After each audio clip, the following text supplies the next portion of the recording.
नमस्ते, कैसे हैं आप लोग? सब ठीक? तो आपको याद है हम लोग ने कुछ टाइम पहले भाषा के इतिहास के बारे में बात की थी, है ना?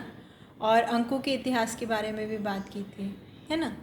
पर इस सब के पहले मतलब एक्चुअली सब के पहले जो हुआ होगा वो है हमारी पृथ्वी की सृष्टि।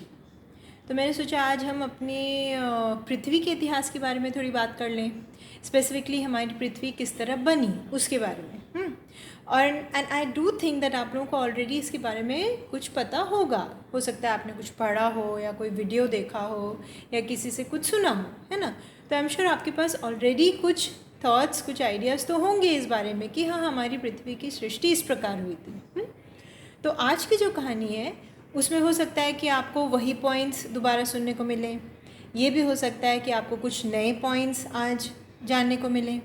और ये भी हो सकता है कि आपके मन में कोई नए प्रश्न आ जाए, कोई नए क्वेश्चंस आ जाएं, है ना? तो कुछ भी हो सकता है। तो शुरू करें, ठीक है? So let's start. वो टाइम इमेजिन करने की कोशिश करते हैं जब ये सब कुछ भी नहीं था। ये सब यानी हमारी पृथ्वी नहीं थी, ठीक है? तो पृथ्वी नहीं थी तो यानी हमें अपनी आँखों से जो इस पर दिखता है वो सब कुछ भी नहीं था। हम नहीं थे, हमारे हाथ से बनी हुई कोई चीज़, पेड़ पौधे, कुछ भी नहीं। मतलब पृथ्वी ही नहीं थी, सूरज नहीं था, चाँद नहीं था, ये तारे नहीं थे जो हमें दिखते हैं। ऐसा आसमान जो हम, ऐसा कुछ नहीं था, कुछ भी नहीं। तो जब ये सब कुछ नहीं था तो क्या था? तब था सिर्फ एक ही चीज़ थी तब, और वो था हमारा अंतरिक्ष, ठीक है? Space, universe. और वो कैसा था? बहुत बड़ा, मतलब इतना बड़ा हम इमेजिन नहीं कर सकते शायद। इतना बड़ा, एंडलेस, लिमिटलेस, फैला हुआ, बहुत बड़ा। और बिल्कुल काले अंधेरे सा, ठीक है? मतलब इतना इतना अंधेरा कि एक हाथ दूसरे हाथ को ढूंढ न सके, उस तरह का काला अंधेरा। The deepest darkness that you can imagine, ऐसा था अंतरिक्ष। और दूसरी उसके बारे में ये बात थी कि वो बहुत ठंडा था। बहुत यानी बहुत, जैसे आपने कभी हाथ में बर्फ़ ली होगी ना तो हाथ कैसे ठंडे हो जाते हैं, एकदम उंगलियां नम होने लगती हैं। तो उसके 1000 लाख गुना ज़्यादा ठंड आप इमेजिन करिए, उतना ठंडा अंतरिक्ष। तो काला अंधेरा और बहुत ज़्यादा ठंड, ऐसा था हमारा अंतरिक्ष, ठीक है? फिर क्या हुआ, एक दिन उसमें एक बादल आया, या बादल जैसा कुछ आया, गैस से भरा हुआ और बहुत बड़ा, वास्ट, इमेंस। मतलब अंतरिक्ष के कंपैरिजन में छोटा मगर अपने आप में बहुत बड़ा। और उसकी दो खास बातें थी। एक तो ये कि वो रोशनी से जगमगा रहा था, ठीक है? डैज़लिंग, ब्राइट विद लाइट। और दूसरी बात ये कि वो एकदम गर्म था, बहुत गर्म। मतलब हमारा सूरज कितना गर्म है, उसे हज़ारों लाखों गुना गर्म। सो इमेजिन करके देखिए, एक विशाल यूनिवर्स, काला अंधेरा, ठंडा, और उसमें एक बड़ा सा बादल आता है घूमता हुआ। वो घूम रहा था, बाय द वे, स्थिर नहीं था। घूमता हुआ बड़ा बादल, गैस का बना हुआ, जो रोशनी से चकाचौंध है और गर्म है, एकदम गर्म। फिर क्या हुआ, क्योंकि ये बादल घूम रहा था तो घूमते घूमते उसमें से कुछ छींटे जैसी, बूंदे जैसी बाहर की तरफ गिरती थी। जैसे मान लो हमारे हाथ में पानी का ग्लास हो और अगर हम उसको ऐसे घुमा रहे हैं तो उसमें से पानी छलकेगा ना, बूंदे बाहर जाएंगी। उसी तरह से ये बादल जब घूम रहा था तो उसमें से भी बूंदे बाहर निकल रही थी। और उसमें से ही एक बूंद थी जो आगे जाकर हमारा सूरज बना। और वैसी ही एक बूंद मगर उससे बहुत छोटी थी जो आगे जाके हमारी पृथ्वी बनी, ठीक? तो ये कैसे हुआ? वो छोटी सी बूंद जो उसमें से छलकी थी वो पृथ्वी कैसे बनी? तो सुनो भी। अब वो बूंदें जो गिरी थी ना, वो भी घूम रही थी, वो स्थिर नहीं थी। बादल की तरह वो भी गोल गोल गोल गोल ऐसे घूम रही थी। तो हमारी जो वो छोटी बूंद थी जो उस वक्त तक पृथ्वी नहीं बनी थी, वो भी घूम रही थी। और घूमते घूमते घूमते घूमते घूमते घूमते क्या हो रहा था कि वो धीरे धीरे ठंडी हो रही थी। और जैसे जैसे वो ठंडी हो रही थी तो उसके अंदर बड़े मज़ेदार से कुछ बदलाव आ रहे थे। मतलब कैसे बदलाव? अब आपको पता है कि हर चीज़ पार्टिकल से बनी है ना, तो ये भी पार्टिकल से बनी हुई थी। तो जैसे जैसे वो ठंडी हो रही थी, वो जो पार्टिकल्स थे वो थोड़े नज़दीक नज़दीक आ रहे थे, पास पास आ रहे थे। अब देखो, जैसे देखो हम लोगों के साथ भी होता है, मान लो हम किसी बड़े ग्रुप में हैं तो कुछ लोग होते हैं जिनके साथ हमें टाइम स्पेंड करना अच्छा लगता है ना, हम उनके साथ ज़्यादा रहते हैं। ऐसे कुछ और लोगों को किसी और लोगों के साथ समय बिताना ज़्यादा अच्छा लगता है, तो वो उनके साथ रहते हैं। तो क्या होता है, एक बड़े ग्रुप में भी छोटे छोटे ग्रुप्स बन जाते हैं, है कि नहीं? तो उसी तरह वो जो एक छोटा बूंद था उसमें बहुत पार्टिकल्स थे, तो धीरे धीरे उनमें भी कुछ ग्रुप्स से बनने लगे।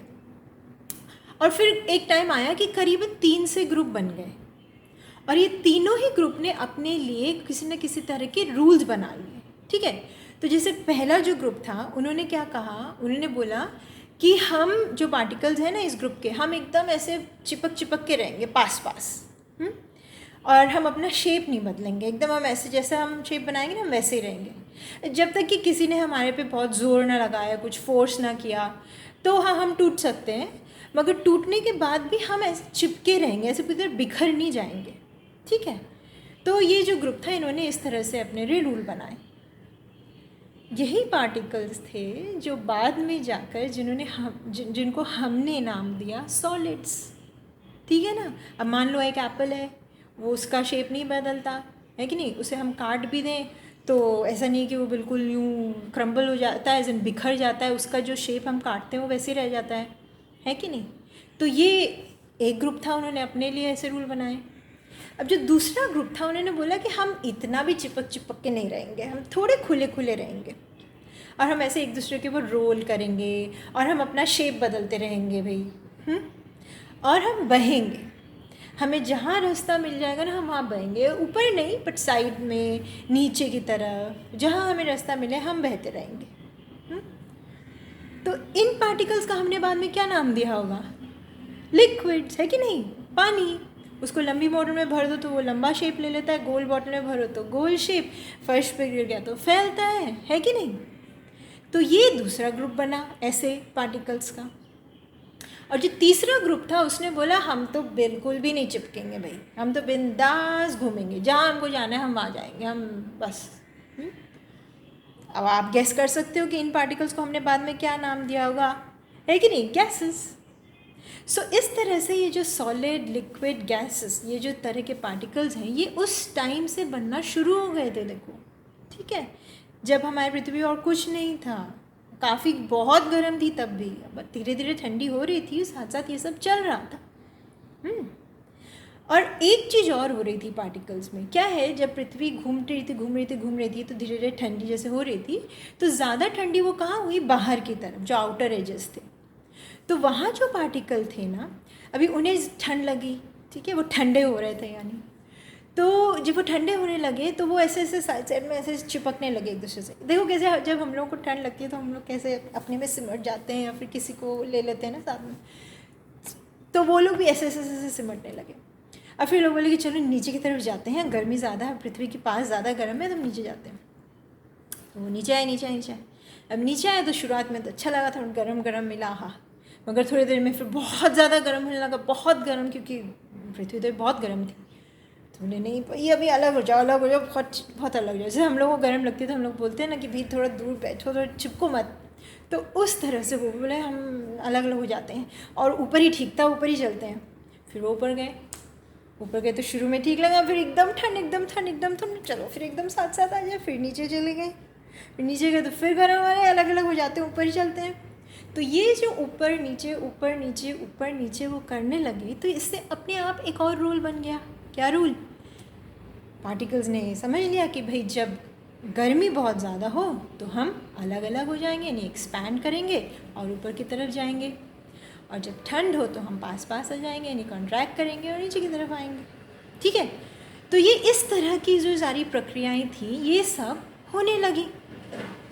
सॉलिड्स, लिक्विड्स, गैस, ऊपर नीचे, ये सारा कुछ होने लगा। और ये बात हमें ध्यान रखनी चाहिए कि ये सारी बातें कुछ 5-10 दिन, महीने, साल की नहीं हैं। ये हज़ारों, लाखों, करोड़ों साल तक ये प्रक्रिया जारी रही। ठीक है, जब हमारी सृष्टि बन रही थी तो ये बदलाव बहुत धीरे धीरे हो रहे थे, बहुत वक्त ले लेके। बहुत बड़े बदलाव थे मगर बहुत धीरे धीरे होने वाले। ठीक है, तो ऐसे बहुत देर तक चलता रहा कि ये सारी पार्टिकल्स का अपने आप को एक तरह से ऑर्गेनाइज कर रहे थे। फिर एक टाइम आया कि करीबन मतलब एक तरह का एक होने लगा, हाँ हम लोग करीबन 3 ग्रुप, कुछ पार्टिकल्स अभी भी कभी तीनों रूप कभी ले लेते थे। गर्म होता था तो लिक्विड में, ठंडे तो सॉलिड में बदल जाते थे। तो ये सब चल रहा था। ठीक है, तो क्या हुआ कि एक टाइम आया कि अब ऊपर की सतह जो थी ना पृथ्वी की, कम से कम वो ज़रा अच्छी ठंडी होने लगी थोड़ी कंपैरेटिवली।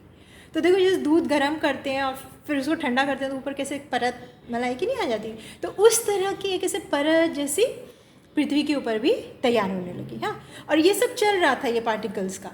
और जो इस सब के कारण जो जैसे सॉलिड, लिक्विड वगैरह बन रहे थे, तो ये आपस में मिल मिल के नए नए सब्सटेंसेस, नए नए पदार्थ भी बना रहे थे।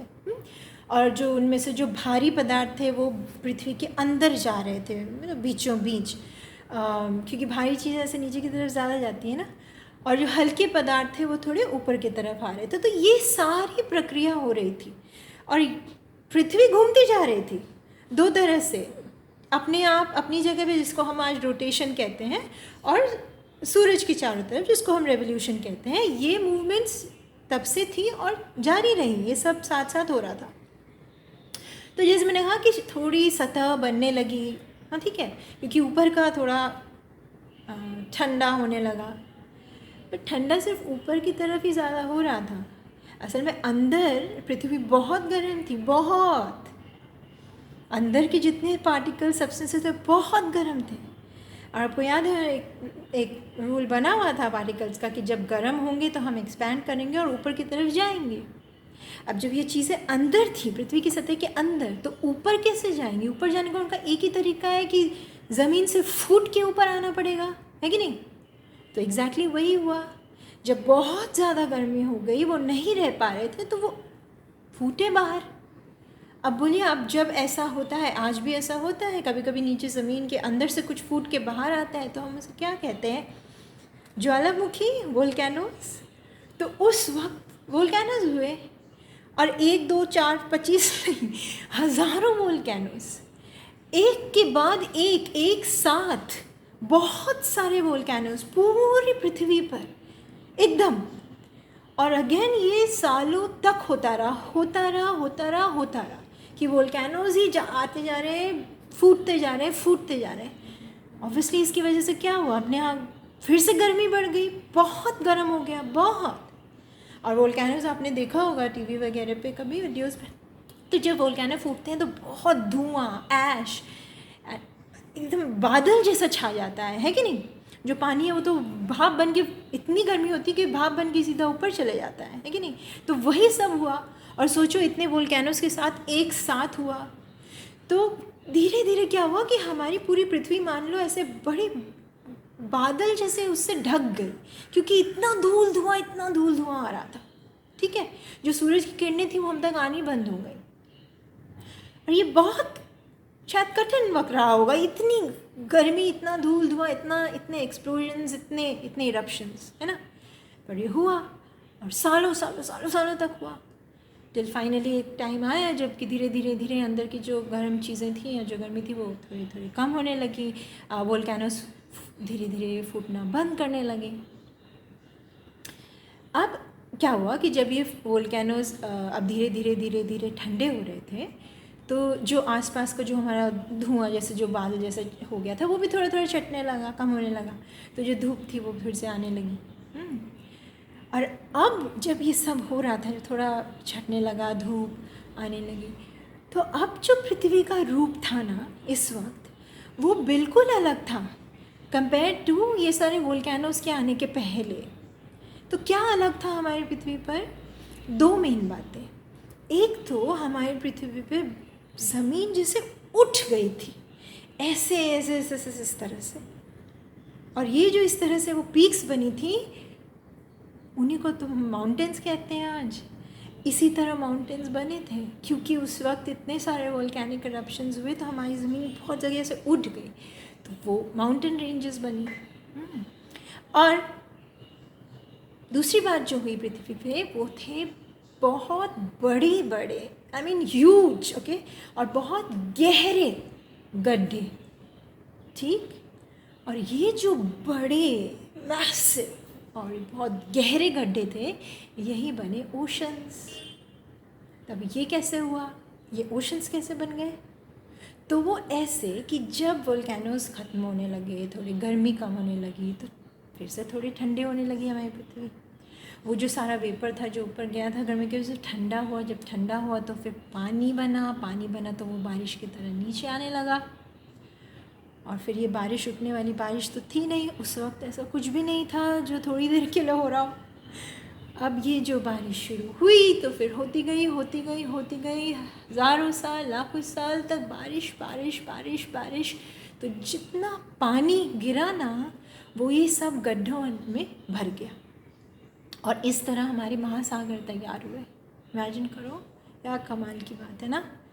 और याद है ना लिक्विड्स का रूल, उन्होंने बोला था हमें जगह मिलेगी हम फैलेंगे। तो सब जगह जहाँ उन्हें जगह मिली होगी, तो महासागर, समुद्र, झरने, लेक्स, पॉन्ड्स, एवरीथिंग, ज़मीन के अंदर पानी अच्छे से आ गया हमारी पृथ्वी पर, ठीक है। फिर बहुत टाइम बाद फाइनली धीरे धीरे बारिश भी ख़त्म होने लगी। अब जरा ऐसे मान लो हमारी पृथ्वी थोड़ी स्टेबल सी हो गई, ना उतनी गर्म ना उतनी ठंडी, अब जैसे एक संतुलन सा आ रहा था। अब हमारी पृथ्वी पे क्या थे? पहाड़, समुंदर, अलग अलग तरह के पार्टिकल्स, सॉलिड्स, लिक्विड्स, गैसेस। और हमारी पृथ्वी भी घूम रही थी जैसे आज तक घूम रही है, रोटेट कर रही थी, रिवॉल्व कर रही थी, धूप आ रही थी। अब जैसे कि एक तरह से पृथ्वी एक नए स्टेज पे पहुंच रही थी। अब वो जैसे कि एक नई शुरुआत के लिए तैयार थी। अब वो कुछ वेलकम करने के लिए रेडी थी। इतना कुछ होने के बाद, है ना, इसमें करोड़ों साल लग गए, मगर ये छोटी सी जो बूंद निकली थी उस बादल से, गरम सी, वो कितने सारे बदलाव के बाद आज कितनी अलग थी, कितनी अलग, उस पर कितना कुछ था। और अब उस पर कुछ नया होने वाला था। तो ये नया क्या होने वाला था, हम अगली बार बात करते हैं, ठीक है। फिलहाल इस स्टोरी के बारे में सोचते हैं, कितनी कमाल की बात है ना। क्या वक्त रहा होगा, कैसे हुआ होगा ना ये सब। तो सोचिए, बताइए कैसा लगा, क्या विचार आ रहे हैं मन में, कुछ प्रश्न शायद। बहुत अच्छे से रहिए, बहुत सावधानी से रहिए, और फिर मिलेंगे, ठीक है। चलो बाय, टेक केयर।